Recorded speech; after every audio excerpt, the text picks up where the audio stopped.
मानवता का विरोधी, मेलजोल का विरोधी, टूरिज्म का विरोधी,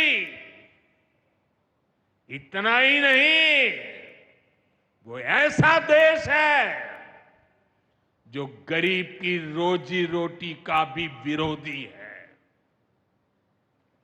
22 अप्रैल को पहलगाम में जो कुछ हुआ वो इसी का उदाहरण है।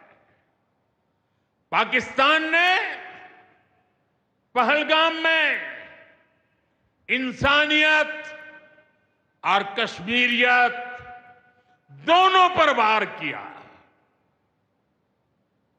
उसका इरादा भारत में दंगे कराने का था। उसका इरादा कश्मीर के मेहनतकश लोगों की कमाई को रोकना था।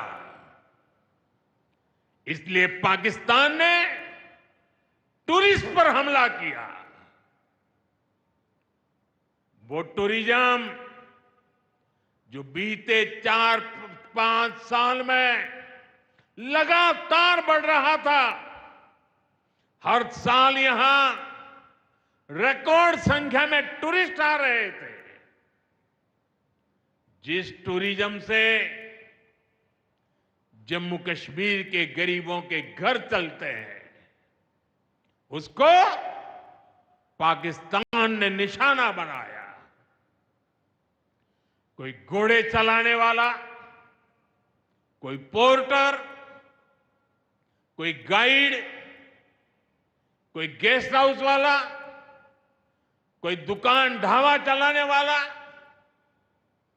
पाकिस्तान की साजिश इन सबको तबाह करने की थी। आतंकियों को चुनौती देने वाला नौजवान आदिल, वो भी तो वहां मेहनत मजदूरी करने गया था, लेकिन अपने परिवार की देखरेख कर सके इसलिए मेहनत कर रहा था। आतंकियों ने उस आदिल को भी मार दिया। साथियों, पाकिस्तान की साजिश के खिलाफ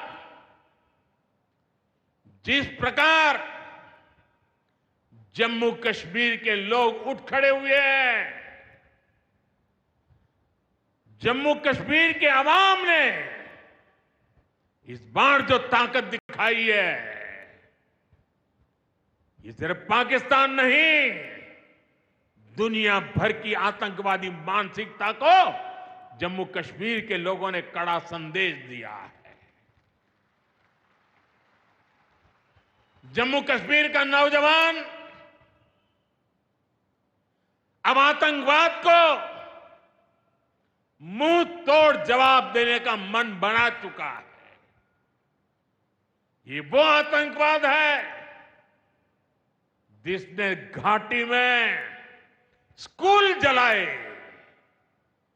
और सिर्फ स्कूल यानी इमारत नहीं जलाई थी, 2-2 पीढ़ी का भविष्य जला दिया था, अस्पताल तबाह किए,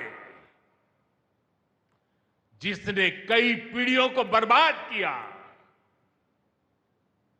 यहां जनता अपनी पसंद के नुमाइंदे चुन सके, यहां चुनाव हो सके, ये भी आतंकवाद के चलते बड़ी चुनौती बन गया था। साथियों, बरसों तक आतंक सहने के बाद जैसे जम्मू कश्मीर ने